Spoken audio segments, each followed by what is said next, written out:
All right, so recently Russell Westbrook was named the third best point guard in the NBA by the Bleacher Report, and the article gave specific reasons why, despite the fact that he had another historic season, he's the only player in NBA history to have uh, more than one season averaging a triple double. Although I've said this time and time again, I believe that Will Chamberlain, uh, possibly George Mikan, possibly Bill Russell, have probably had multiple seasons averaging triple double if blocks were tracked back then. But anyway, Russell, monster season, historic, doesn't get any credit for it. You know, um, whatever. You know what I mean? Guy has over 100 triple doubles, and I don't think he's 30 yet. Speaking of his age, though, I must digress a little bit. I'm concerned about this injury that he had and the subsequent knee surgery, I think it is. Now, it is minor. It's not something that most people would be all that concerned about. But with the type of player that he is, these are the types of injuries that can start a pattern of breaking down. So I'm concerned about that. And he's at that age, 29, 30, where you start to see that. So I'm hoping that injury-wise, he's more of an Allen Iverson who kept his explosiveness all the way till he was in his mid-30s.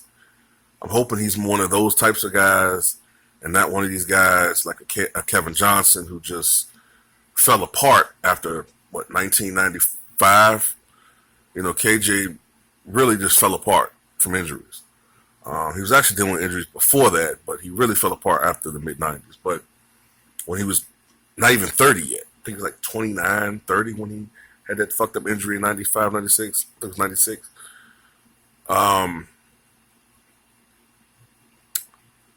But anyway, the article criticizes Russell Westbrook for, I guess, even though he's an individually brilliant player, his teams have subsequently, in their eyes, not performed to expectations during the postseason.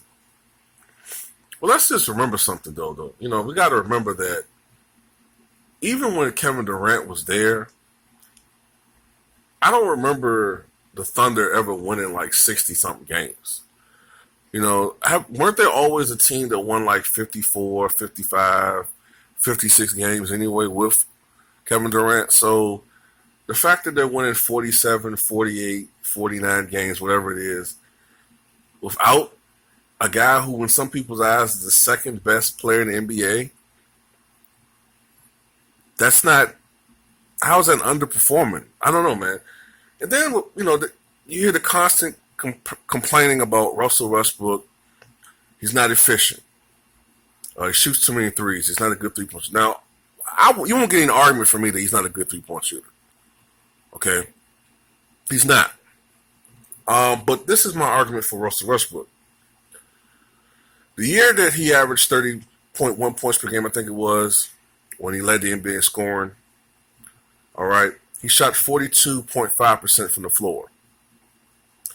This past season, he shot 44.9% from the floor. All right, an increase of almost 3 percentage points. But yet, he still gets criticized for his shooting. Look, he's never going to be Steph Curry. You motherfuckers are trying to make him into something that he's not. He's not fucking Steph Curry. He's not a guy that's going to be a great shooter. All right? He cut down his three-point attempts. Okay? He went from 7 three-pointers attempted in 2016-17 to 4 three-pointers attempted in 2017-18. Percentage-wise, the year that he led the NBA in scoring, the year that he had all those triple-doubles, what was it, 42 of them?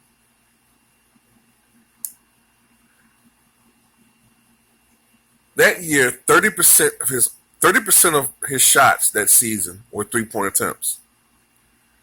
Last year, that went down to 19%. So he consciously cut down on the number of 3-pointers that he shot, not only aggregately, but on a percentage basis. And he took better shots. Yet that still can't please you cocksuckers. Not only that, his turnovers were down, his steals were up. Led the NBA assists. But you motherfuckers keep picking and nitpicking about what you don't like about his game. You know, his seasonal averages, to be honest with you, 45% shooting, 29% from beyond the arc, are almost spot on, dead on accurate with a Hall of Famer who most people never really criticize for his shooting. Isaiah Thomas, 45.2% for his career, about 29% for his career from three-point land. He's not a great three-point shooter, but everybody loved his competitiveness. Everybody loved, how he was the leader of that team. How he was the guy who, he wasn't a great shooter. He didn't have the same percentage as Magic Johnson, but he wasn't 6'9", But you know what the difference is? When you have championships, when you have 2 championships, like Isaiah Thomas does, all of your flaws get magically wiped away by the sports media. See, if Isaiah Thomas, in my eyes, never won those 2 titles with Detroit in 89-90, they'd be talking about him the way they talk about Russell Westbrook. Well, he was a great player, but, he hurt his team. He only shot 45% from the floor. And this was back in the 80s when 45% is like 40% now. Now, do Russell frustrates me sometimes watching him? A little bit. He's not the perfect player. Sometimes he still takes dumb shots. But I just give you this. Multiple times when Russell Westbrook, and this past year, Russell Westbrook and Paul George are on the court, Oklahoma City is up. Okay? But I vividly remember this the year that he was doing his thing in 2016-17, Russell.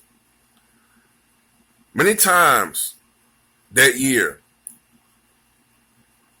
Russell would score 14 points in a quarter, score 8 points in a stretch. Oklahoma has a 12-point lead. He sits down. All of a sudden, the Magic, the Knicks, the Kings, the Suns, all of a sudden they're going a 19-4 run, and all of a sudden they're down by 3.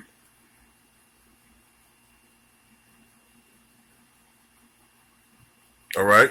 Billy Donovan, not panicking yet. Keeps Russell on the bench because Russell, I think, will average like 35 minutes played per game that year. Or it was 34, 35, one of the two.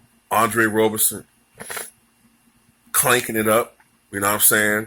Nobody else is fucking scoring. All of a sudden, the Suns are up by fucking 12. And now Russell is forced, because it's in the fourth quarter, to play hero ball. He has to jack up threes. He has to, be offensively more aggressive because nobody else is scoring. And they lose by 6. Now the narrative is, Russell played hero ball and they lost. No, you didn't watch the whole fucking game. His team lost the fucking game. That what pisses me off about the sports writers. I don't know what the fuck it is about Russell Westbrook. I got a theory. I share it sometimes with friends of mine. I think I've alluded to it in a couple of videos. But Russell, AI, all I'll say is this. Look at the Russell Westbrook. Look at the Vernon Maxwell. Look at the Allen Iverson. All right? Look at these guys, and then look at Stephen Curry. All right? Who does a lot of jerk shit sometimes. He showboats out there. All right? Sticking his tongue out with that nasty-ass fucking saliva bacteria-laden fucking mouthpiece that he can't keep in his fucking mouth for some reason. He showboats all the time, but it gets glossed over. Russell beats his chest, he's a showboat or whatever. You know what I mean? It's like some people get, picked out for being a certain way and other people's aren't, you know. But I don't remember Golden State winning when Steph Curry first drafted. You know what I mean? I'm sorry, but when Stephen Curry was first drafted, he was like a point guard version of Kevin Martin. He could score, you know what I mean?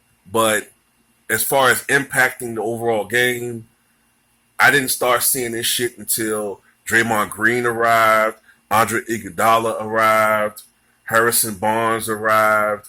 You know what I'm saying? All these other guys came on the team. Barbosa, Spipes. When all these guys start joining the team, Bogut, when all these guys joined and they started winning, then all of a sudden it was about Curry. Yes, he was a great 3-point shooter, but not trying to say he hasn't made improvements in his game. He has. He's a great player now, but don't revisionize history. Don't make it seem like Curry was this great player coming out of college, because he fucking wasn't. All right, you could see the talent with Russell Westbrook the moment he came on the pro scene. All right, just like with Kobe Bryant. When Kobe Bryant first came to the NBA, even though I know it's blasphemous to say this shit, but he wasn't even good enough to be a starter. LeBron James was good enough to start from day fucking one. Okay, from day fucking one. Kobe Bryant wasn't better than Eddie Jones. He had to come off the bench. He wasn't able to start until the 98-99 season, I think. That abbreviated season, 50-game season. I think that's the first year that Kobe regularly started. I think it was that year.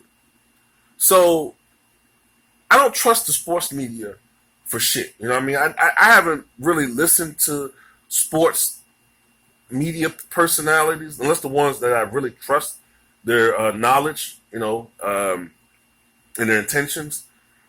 But that's it. That's all I have to say, man.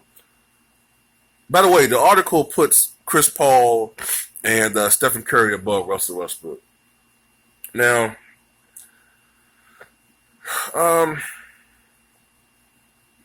Chris Paul, at this point of his career, I don't know. Stephen Curry, we all know that's championships. All right. I don't know, man. I'm just of the opinion that if you put Stephen Curry on another team, I hate to make this equation, but I've always suspected that a person like Tom Brady, if you put him on another team, he'd be great, but he wouldn't be Tom Brady. And I think if you put Stephen Curry on the Milwaukee Bucks or the Miami Heat or something like that, I don't know if he'd be the same player. You know what I mean? I think Russell would be Russell wherever he played. Just like Peyton Manning was Peyton Manning. Brett Favre was Brett Favre. I don't know about these guys, man. Some of these dudes. But some of these guys are more system players. And the system is designed for them to shine. I equate Stephen Curry. I put him in that situation. I put him in that category. Like I put Dirk Nowitzki. As great as Dirk is, anybody who thinks Dirk is better than a Charles Barkley or Karl Malone, you know what I mean? Or even, somebody like a Kevin Garnett, out of their fucking mind, man. Dirk is a system guy. All right. Barkley, Malone, to a lesser extent, Garnett, all these guys came to the NBA pretty much NBA ready, especially Barkley. All right. He just had weight issues. Nowitzki almost quit because he couldn't handle the pro game. All right. So that's just my opinion on that shit, man. I know I'm kind of going away from what I was talking about, but Hey man, I've been going for a while, man. And I want to talk. God damn it, talk to you motherfuckers. I'm talking now. God damn it.